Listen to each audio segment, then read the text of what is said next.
On September 27th, 2024, Magic released its 102nd expansion set, Duskmourn.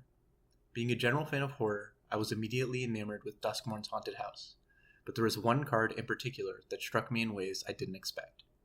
Card number 203 is named Under the Skin. It shows the perspective of a person looking in a mirror and seeing a monster's horrific vision. Have you ever felt there was a monster under your skin that you couldn't get out? When I turned 20 and started going to university, I changed my name, no longer seeing myself in the name I was assigned at birth. I felt off, like that wasn't me, but I didn't know why. In 2023, I started openly identifying as a non-binary person. My whole life, I never wanted to call myself queer, for fear of invading a space I wasn't truly a part of. I wasn't gay after all. Why should I take a space reserved for those that were? I had my first boyfriend in early 2024.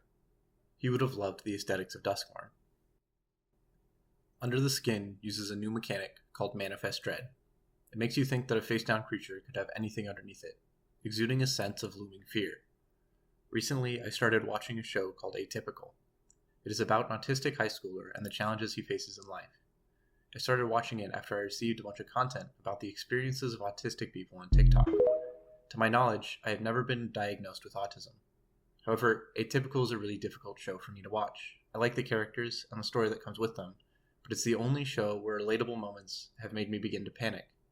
Have I been living my life with undiagnosed autism? A creeping dread fills me when I think about it. Duskmourn's story reintroduces the former Planeswalker Nico, who laments a life without their spark. It was a crucial piece of who they were as a person, and having it ripped from them hurt.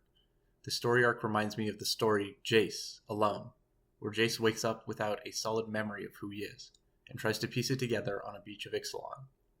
Jace eventually remembers he can planeswalk, and tries only to be barred exit by the power of the immortal sun. Jace doesn't have a word to describe what he's missing, but feels immense sorrow at the fact that he's missing it. This speaks to me on a level I cannot describe, knowing a part of myself is missing, but being unable to express what that is, being unable to fathom what I don't understand. Under the Skin has an alternate art, card number 323. It shows a monster and human face being torn from each other. I don't like this art, even though I usually love showcase arts much more. You can't tear yourself away from what's under your skin. That is who you are. While you can forge and temper yourself, you'll never be free of what's inside of you. You shouldn't try and liberate yourself of who you want to be. I am a non-binary pansexual person, and I no longer wish to hide that under my skin.